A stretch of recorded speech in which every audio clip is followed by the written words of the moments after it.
Pada zaman dahulu kala di desa Onge Kampung Lama dari desa Lewokluok, tinggallah dua bersaudara yang pria bernama Bolok Jawa dan wanita bernama Sabu Peni. Mereka berasal dari marga lain. Orang tua mereka sudah meninggal dikala keduanya telah beranjak dewasa. Keduanya hidup rukun dan damai. Bolok Jawa berladang dan menjadap lontar, sedangkan Sabu Peni menenun dan menguras rumah tangga selayaknya semua wanita di kala itu.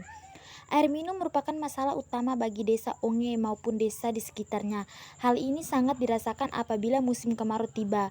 Penduduk mengeluh kekurangan air. Tidak jarang penduduk meninggal akibat kehausan. Apabila musim kemarau tiba, kaum wanita beramai-ramai memasuki hutan untuk menyadap embun pagi yang tergenang di dedaunan. Pekerjaan yang sangat berat dan membosankan selama 6 bulan lamanya. Menjelang pagi buta, mereka memasuki hutan membawa perlengkapan menyadap embun untuk memasak, makan, dan untuk minum selama sehari-hari. Sabu Peni mengerjakan pekerjaan ini dengan tabah, namun dalam hati kecilnya menyimpan harapan besar untuk dapat menemukan sebuah sumber air bagi desanya dan kaum keluarganya. Pada suatu pagi yang cerah, Sabu Peni memasuki hutan untuk menyadap embun. Seekor anjing piaraan Bolok Jawa mengikutinya.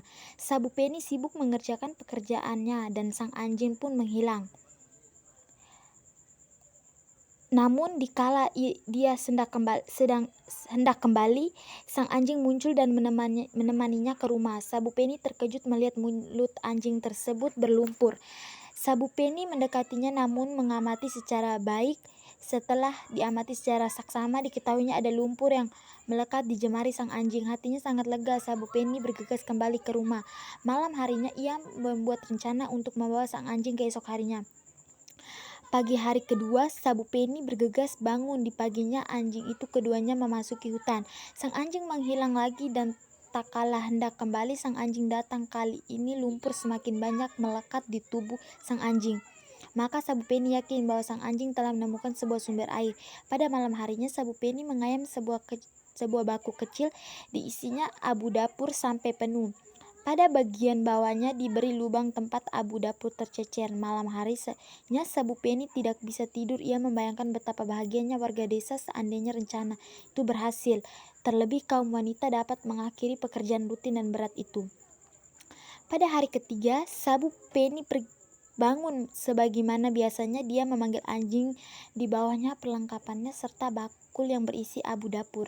Setibanya di tempat dia menyadap embun, dia memanggil anjing itu. Diikatnya bakul kecil di leher anjing dan ia pun bekerja sebagaimana biasanya. Sang anjing menghilang dan tak kala ia hendak kembali, sang anjing datang. Segera ia memanggil anjing itu dan memeriksanya. Ternyata bakul itu telah kosong.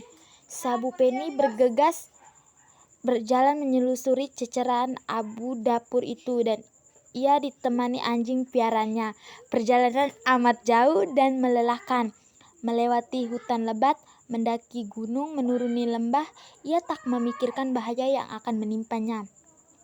Dia terus berjalan dan tak kenal lelah, dan tak kalang menjelang tengah hari tibalah Sabu Peni di air Bama, sekarang bernama Leto Behe. Anjing berlari dan berhenti pada dedaunan kering, seakan memberi petunjuk kepada Sabu Peni untuk datang ke tempat itu. Didapatnya lumpur basah, lalu ia membersihkannya tempat di sekitarnya dengan tangannya. Dikoreknya lumpur basah itu, air semakin jernih memenuhi lubang kecil. Hatinya sangat girang. Sabu Peni menggali lubang itu semakin besar, air segera memenuhi lubang itu. Lalu ia menimba dan meneguknya sampai puas dan mengisi tempatnya sampai penuh. Ia pun mandi sepuas-puasnya, pakaiannya basah kuyup, dicucinya rambut yang panjang terurai itu. Kemudian ia menjunjung tempayang dan kembali ke kampung ditemani sang anjing. Bolok Jawa yang bingung dan cemas menunggu kedatangan Sabu Peni. Ia sangat senang menyambut kedatangan adiknya. Berita itu pun tersebar. Bolok Jawa mengumpulkan beberapa kawan prianya dan pergi menuju Leto Behe. Penduduk desa Onge bergembira. Sejak saat itu Sabu Peni disanjung-sanjung dan disayangi segenap warga desa. Setelah sebulan lamanya, pada suatu malam Sabu Peni bermimpi. Dalam mimpinya ia bertemu dengan seorang pria tampan dan gagah. Sang pemuda itu menceritakan kepadanya bahwa dialah pemilik sumber air itu. Sang pemuda telah jatuh cinta pada sejak pertemuan pertamanya di Leto Behe. Sang dewa air atau Nitung Itulah yang memberi air itu, karena cintanya kepada gadis Sabupeni, dan ia berjanji apabila Sabupeni menerima cintanya, maka ia akan menjadikan sumber air itu menjadi besar dan deras. Airnya sampai ke laut dan tidak akan berkurang sepanjang masa. Pagi harinya Sabupeni menceritakan mimpinya kepada Bolok Jawa, namun anehnya Bolok Jawa pun bermimpi yang sama dengan Sabupeni. Sabupeni ditanyai kesedihannya, dan ternyata Sabupeni sangat senang hatinya. Sabupeni mengiyakannya. Bolok Jawa pun merelakan karena mereka yakin bahwa seorang anak manusia akan meninggalkan dunia fana ini apabila dewa atau nitung telah jatuh cinta kepadanya. Malam hari tiba, mimpi pun selalu datang. Sabupeni selalu bertemu dengan dewa air. Ia menunjukkan kehidupannya di kemudian hari setelah menikah dengan kemewahan hidup sang dewa air mendorong Sabupeni untuk mengorbankan dirinya untuk segera menemui kehidupan yang baru. Bolok Jawa merasa sangat tersiksa mengenang hari-hari kehidupan di masa depan tanpa keponakannya yang lahir dari seorang ibu. Namun, Sabupeni menghiburnya dengan berkata bahwa Bolok Jawa akan dikurniakan panjang umur dan bahagia di hari tuanya bersama istrinya. Sabupeni memilih calon tunangan kakaknya, seorang gadis yang rajin, anak saudara paman laki-laki bunda mereka yang tercinta. Akhirnya Bolok Jawa pasrah. Sabupeni menyuruh Bolok Jawa mendirikan baleh-baleh di sumber air Letobehe dan mengundang seluruh warga desa dan kaum keluarganya. Sabupeni mengenakan pakaian pengantin sebagaimana biasanya dia diantarkan ke sumber air itu. Diduduknya di baleh-baleh yang didirikan oleh Bolok Jawa. Pada hari yang telah ditetapkan tiba, semua keluarga berkumpul. Pada malam hari diadakan pesta yang sangat meriah. Keesokan harinya Sabupeni berdandan dan semua warga desa bergerak dari desa Onge menuju ke Letobehe. Setibanya mereka di situ, satu persatu mereka memeluk dan mencium Sabupeni untuk terakhir kalinya. Para wanita menangis meratapinya, namun Sabupeni tetap tegar dan tidak meneteskan air mata. Yang terakhir, saudara satu-satu yang selama hidup menjaga dan merawatnya, sang kakak Bolok Jawa mencium keduanya berpelukan cukup lama. Semua yang ada di situ turut menangis melihat perpisahan kedua anak yatim piatu yang mengharukan. Perpisahan yang tak bisa diukiri oleh akal manusia, namun kenyataan dan kepercayaan yang membuat keduanya saling merelakan, sehingga sang kakak yang terlihat tegar pun tak bisa menahan derayan air mata. Sementara itu Sabupeni berbisik di telinga Bolok Jawa, apabila air telah naik menutupi wajahku, sanggulku akan terlepas, rambutku akan bertebaran di permukaan air, maka akan terdengar letusan yang amat dahsyat dan kalian semua akan berlari meninggalkan tempat ini. Tetapi engkau janganlah takut, berdiri di tepi kali ini dan apa saja yang hanyut bawah air ke arahmu, pungutlah dan dibawa ke rumahmu. Keduanya berhenti menangis. Hari telah siang. Sabupeni meluruskan kakinya ke selatan dan tenang menantikan saat-saat terakhir hidupnya. Air mulai naik sampai akhirnya menutupi wajahnya. Sanggulnya pun terlepas dan rambutnya terurai bertebaran di atas permukaan air, maka terjadilah letusan yang sangat dahsyat.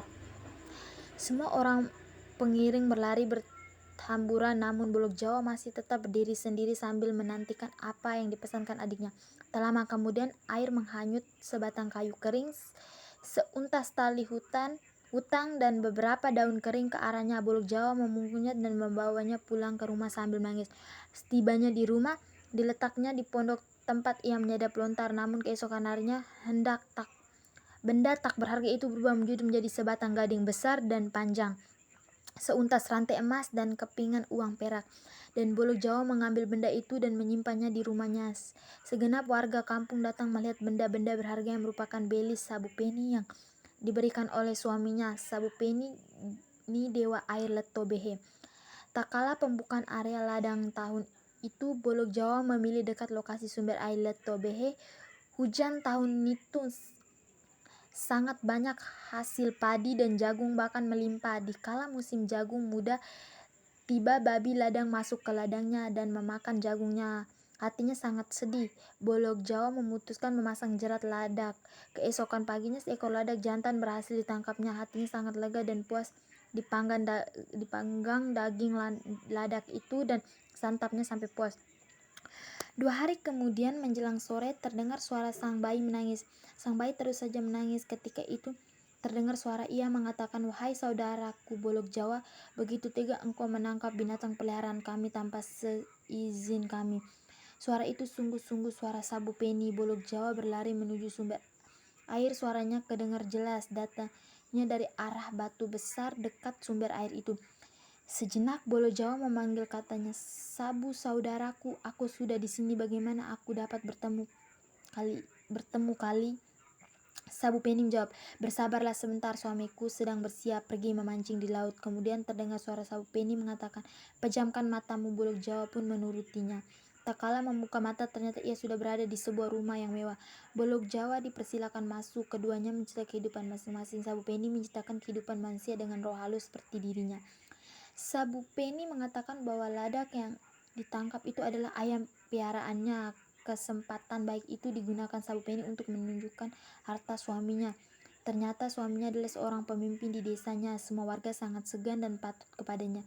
Kemudian Sabu Peni berkata, "Jikalau suamiku pulang, pasti dia sangat gembira dan akan menyediakan makan bagimu. Tapi janganlah engkau makan sebelum cincin di jari manis di tangan kanannya diserahkan kepadamu. Semua harta itu tidak akan kekal, tapi cincin itu akan kamu miliki secara turun-temurun. Simpanlah bersama gading rantai emas dan uang perak sebagai kenangan kita berdua." Hari sudah siang, suaminya kembali. Segera Sabu Peni menyampaikan berita kunjungan kakaknya. Dewa Air sangat senang diundangnya semua warga desanya. Malam harinya diadakan pesta, namun dikala santap bersama tiba, Dewa Air mempersilahkan iparnya makan. Bolok Jawa menolaknya sampai beberapa kali. Akhirnya Dewa Air memohon agar Bolok Jawa meminta apa saja yang ingin diperolehnya. Bolok Jawa meminta cincin permata di jari manis Dewa Air. Ia membukanya lalu menggenangkan di jari manis Bolok Jawa. Kemudian mereka santap bersama. Menjelang pagi, Sabu Peni dan suaminya mengantarkan Bolok Jawa di depan pintu masuk pekarangan rumah. Setelah berpamitan, mereka berpisah untuk selama-lamanya. Dewa Air menyuruh Bolok Jawa memejamkan matanya. Setelah dibuka, ternyata dia berada di tepi sumber air Leto Behe. Cincin yang dibawanya kemudian disimpan bersama gading, rantai emas, dan uang perak di rumahnya. Sampai kini di rumah adat Margalein di desa Lewokluo, Demong Pangong, Kabupaten Flores Timur masih tersimpan dan terawat baik benda-benda pusaka milik Bolok Jawa Lein oleh keturunannya. Memang aneh tapi nyata. Anda dapat melihat sendiri sebatang gading besar yang tidak berongga-rongganya, kecil sepanjang 12 cm, rantai emas dan uang perak serta cincin wasiat yang menjadi kebanggaan tersendiri dan kenangan kejayaan leluhur di masa silam.